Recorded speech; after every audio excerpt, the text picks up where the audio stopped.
역대상 1장에서 아담부터 시작된 족보를 기록해 나가던 역대기 기자는 2장부터 이스라엘이라고 불리는 이 야곱의 12 아들들의 명단으로부터 시작해서 이제 12지파에 관한 계보들을 우리에게 소개해 주고 있는데요.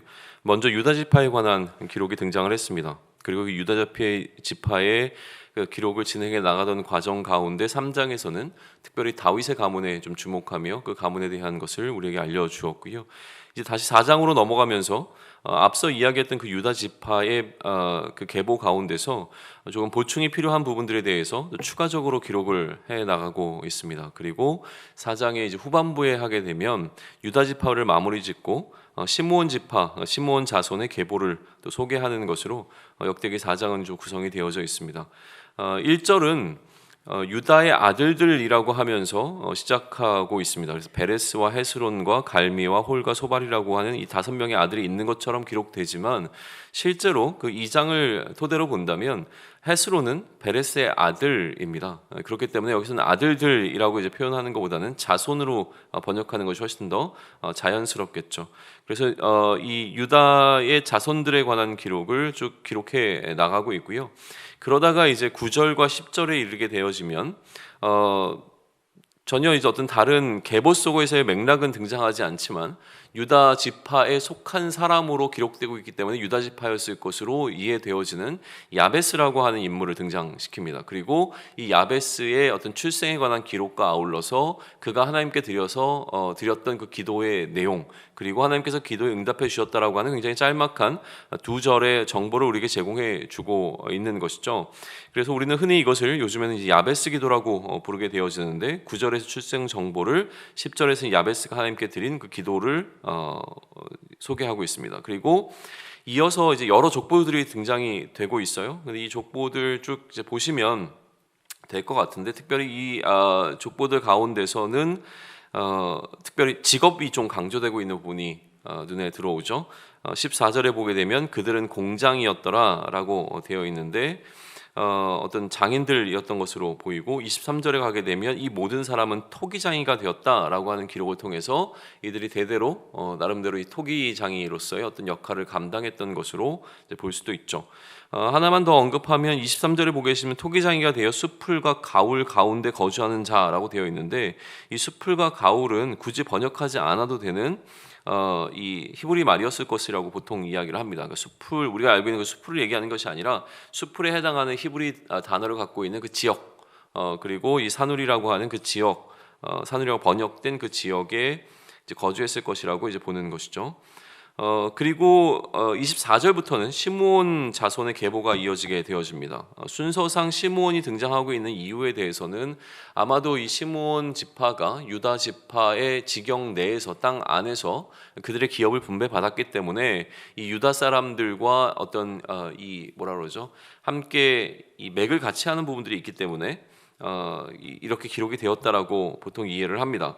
시므온 지파의 족보가 24절부터 27절까지 나오고 있고요. 마찬가지로 시므온 지파의 거주지, 다윗의 시대까지 총 13성읍을 소유하고 있었다라고 하는 그 내용을 포함해서 이들이 거했던 거주지가 좀 기록이 쭉 되고 있어요. 그러니까 아마도 이 지파들에 관한 어떤 혈통상의 계보를 이야기하는 것과 아울러서 이처럼 이들이 어느 지역에 어떠한 영역을 그들의 기업으로 갖고 있었는가를 소개하는 것도 상당히 중요했다라고 우리는 볼 수가 있는 부분이죠.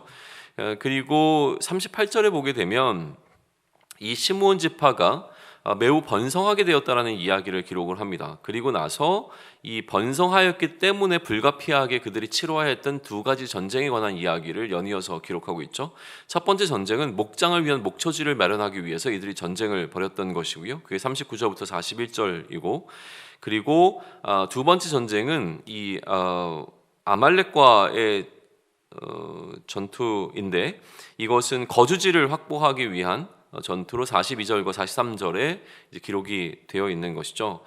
이 시몬에 대해서 이렇게 언급하고 있는 부분은 이전에 이제 야곱이 시몬 지파를 향해서 했던 예언의 이야기, 그러니까 축복을 마지막에 줄 때 이 시몬을 향해서 예언을 했던 그 내용과 맞물려서 굉장히 좀 중요하게 다뤄지는 부분이기도 합니다.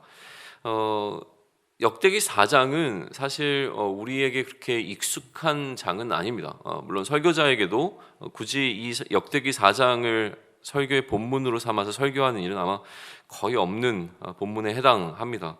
이 본문 자체만으로는 어떤 메시지를 전하기가 상당히 어렵고 우리의 입장에서 이 4장이 우리에게 전해주고자 하는 그 느낌을 이 귀한 공동체라고 하는 원래의 독자들이 받았던 그 느낌으로 재해석해서 이야기할 수가 굉장히 어렵기 때문에 그렇죠.